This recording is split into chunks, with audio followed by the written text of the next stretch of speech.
আসসালামু আলাইকুম রহমতুল্লাহ। আমি মোহাম্মদ মুস্তাফিজুর রহমান, প্রোগ্রামিং হিস্টোরিতে আপনাদের সকলকে স্বাগতম। আমি গত ভিডিও টিউটোরিয়ালে আপনাদের সঙ্গে আলোচনা করেছিলাম কি করে কনভার্ট করতে হয় আপার টু লোয়ার, লোয়ার টু আপার। তো আশা করি আপনারা সেগুলো দেখে ফেলেছেন।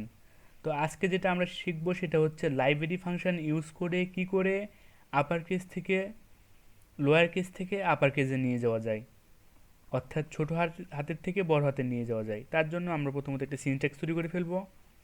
আমরা সিনট্যাক্স তৈরি করতে অনেকে পারি।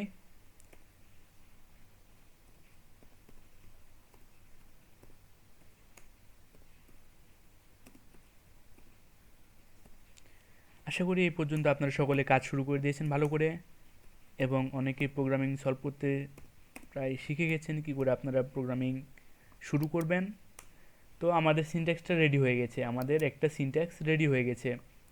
এখন আমাদের কি করতে হবে? এখন আমাদের একটা ভেরিয়েবল ডিক্লেয়ার করতে হবে, যার নাম দিচ্ছি আমি লোয়ার, এবং এইটাকে স্ক্যানএফ ফাংশনের মধ্যে রাখবো। তো তার পূর্বে আমরা প্রিন্টএফ ফাংশন একটা ইউজ করছি মেসেজ দেওয়ার সুবিধার্থে, যেন বুঝতে পারা যায়। Inter any lowercase letter।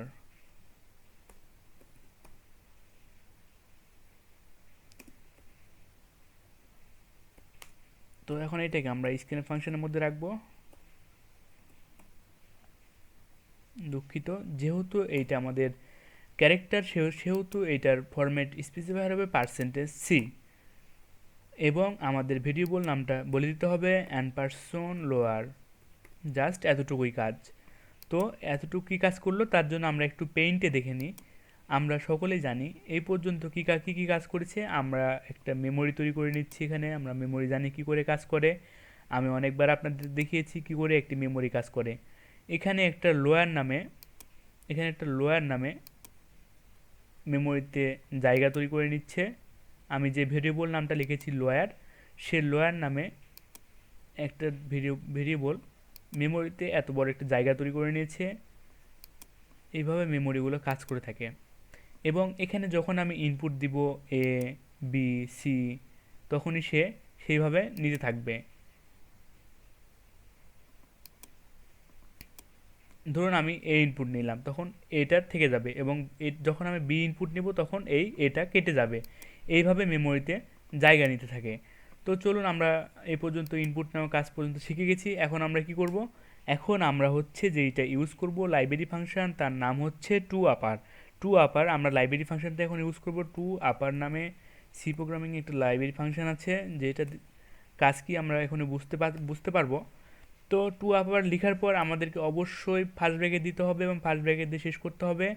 Library function, যে কোনো লাইব্রেরি ফাংশনের সময় ঠিক সেম কাজ, ফার্স্ট ব্র্যাকেট দিতে হবে, ফার্স্ট ব্র্যাকেট দিয়ে ক্লোজ করে দিতে হবে, এবং স্টেটমেন্টটা শেষ করতে হবে মাস্ট বি সেমিকলন দিয়ে। তো এখন আমাদের কি করতে হবে? আমাদের যেটা দিয়ে আমরা রাখলাম, অর্থাৎ আমাদের যেটা স্ক্যানএফ করেছি, যার মধ্যে আমাদের ভ্যালুটা স্টোর করব, সেইটাকে আমাদের এই ব্র্যাকেটের মধ্যে বলে দিতে হবে। যার ভ্যালুটা আমরা স্টোর করব, সেই ভেরিয়েবলটাকে এখন আমাদের এখানে বলে দিতে হবে। আমরা যেহেতু লোয়ারটাকে আমরা স্টোর করছি, লোয়ারের মধ্যে আমাদের অনেকগুলো ক্যারেক্টার থাকবে, সেজন্য আমরা লোয়ারটাকে এখানে ইনসার্ট করে দিতে হবে। লোয়ারটাকে কি করে দিতে হবে? এখানে জাস্ট ইনসার্ট করে দিতে হবে, তো আমাদের টপারের মধ্যে। তো এখন আমাদের কাজ শেষ হয় নাই, আমাদের আরেকটা ভেরিয়েবল ইউজ করতে হবে, আমরা যার মধ্যে রাখবো। আমরা আমাদের ভেরিয়েবল নাম দিচ্ছি হচ্ছে আপার। আমাদের এখন এখানে আরেকটা জিনিস আমি আপনাদের পেইন্টে বলে দিতে চাচ্ছি, আমরা আপারটা কেন নিলাম। আমি এখানে ইউপি দিয়ে বোঝাচ্ছি আপনাদের। এই যে আপার দিয়ে, অর্থাৎ আমরা যখন যোগ বিয়োগ করে থাকি 10, আমরা স্যাম্পল এক্সাম্পল 10 প্লাস 10 কত হয়? 10 আর 10 20 হয়। আমরা যখন যোগ বিয়োগ করবো তখন হয়তো আপনারা বুঝতে পারবেন, তবে তার পূর্বে আপনাদেরকে আমি জাস্ট একটু আইডিয়া দিয়ে রাখছি। 10 আর 10 20 হয়, এটা আপনারা সকলেই করতে পারেন। আমি এখানে বলে দিচ্ছি a ইকুয়াল টু 10, এবং এখানে বলে দিচ্ছি b ইকুয়াল টু 10। এই দুইটা ঠিক মেমোরিতে কিন্তু জায়গা দখল করে নিয়েছে, এই দুইটা মেমোরিতে জায়গা এইভাবে দখল করে নিয়েছে। এর মান কত, বি এর মান, এইভাবে 10 আর 10 মেমোরিতে জায়গা দখল করে নিয়েছে। তবে এই 20টা আমরা দেখতে পাচ্ছি 10 আর 10 20 হয়, এই 20টা কিন্তু আলাদাভাবে একটা মেমোরিতে জায়গা দখল করবে। সেটার মধ্যে রাখতে হবে হচ্ছে সি, রাখলাম আমরা সি ডি ই এফ, যেইটা ইচ্ছা মতো একটা আলাদা ভেরিয়েবলের মধ্যে রাখলাম। ঠিক এখানে এখন আমরা সেম কাজ করব। এখন যে আমরা এই টপার টু আপারের মধ্যে আমরা লোয়ার লিখেছি, এতটুকুকে আমাদের একটা ভেরিয়েবলের মধ্যে রাখতে হবে। সেইটা আমি একটা ভেরিয়েবল নাম নিয়েছি, যেটার নাম হচ্ছে আপার। আমি আপার ইকুয়াল টু, যার মধ্যে আমি রেখে দিলাম, আপারের মধ্যে আমাদের কনভার্ট হয়ে সেটা থেকে যাবে, অর্থাৎ লাইব্রেরি ফাংশন হয়ে সেটা আপারের মধ্যে থেকে যাবে। আমরা আবারও বুঝবো। তো আমাদের পেইন্টে আবার চলে গেলাম, আমাদের আপার নামে একটা ভেরিয়েবল নিয়েছি, সেটাতে আমাদের এই মানটা আমাদের আপারে পার হয়ে যাবে, অর্থাৎ আপারে আমাদের চলে আসবে, আপারের মধ্যে সেটা থেকে যাবে। তো এখন আমরা জাস্ট প্রিন্টএফ করে দেব। প্রিন্টএফ ফাংশন আমরা কাজ জানি। আমাদের কি করতে হবে, এখন আমাদের প্রিন্টএফ ফাংশনের মধ্যে লিখতে হবে যে আপার কেস। আমরা একটা মেসেজ শো করে দিচ্ছি, অবশ্যই %c। তারপর আমাদের কি করতে হবে, কমা দিতে হবে এবং আমাদের ভেরিয়েবল নামটা বলে দিতে হবে। আমরা কার মধ্যে রেখেছি, আমরা হচ্ছে আপারের মধ্যে রেখেছি, আমরা রেখেছি আপারের মধ্যে, তাই আমাদেরকে আপারটা এখানে উল্লেখ করে দিতে হবে। জাস্ট এতটুকুই। তো চলুন প্রোগ্রামটা আমরা রান করে দেখি আমাদের প্রোগ্রামটা ঠিক আছে কিনা।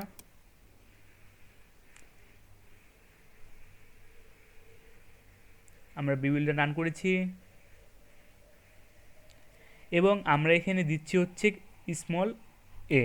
আমাদের কি দেখাবে, অবশ্যই ক্যাপিটাল এ দেখাবে। দেখুন এই তো আমরা স্মল এ দিয়েছি, আমাদের ক্যাপিটাল এ দেখিয়েছে। আমরা আবারও রান করছি, আমরা দিব হচ্ছে স্মল জেড, অবশ্যই আমাদের ক্যাপিটাল জেড দেখাবে। দেখুন আমরা স্মল জেড দিয়েছি, আমাদেরকে ক্যাপিটাল জেড দেখিয়েছে। তো আজকে ভিডিও টিউটোরিয়ালটা এই পর্যন্তই। আমরা আবারও একটু ডিসকাস করে নিতে চাচ্ছি আমরা এখানে কী কী করেছি। আমরা দুইটা প্রথমত ভেরিয়েবল ডিক্লেয়ার করে নিয়েছি, একটা ভেরিয়েবলকে আমরা স্টোর করে রেখেছি এবং আরেকটা ভেরিয়েবলের মধ্যে আমরা সেই যেটা মান প্রিন্ট করবে, অর্থাৎ যেটা আপনার আপার কেসে যেটা পরিবর্তন করবে, সেইটাকে আমরা আপারের ভেরিয়েবলের মধ্যে রেখেছি এবং সেইটা আমরা প্রিন্ট করে দিয়েছি, জাস্ট এতটুকুই। তো আমরা এখানে আরেকটা কাজ করতে পারি, আমরা এখানে আমরা এখানে কোনো ভেরিয়েবল ইউজ করব না, আমরা জাস্ট এখানে শুধুমাত্র টু আপার এবং তার মধ্যে আমরা যে ভেরিয়েবলটা স্টোর করেছি তার মানটা আমরা লিখে দিলাম।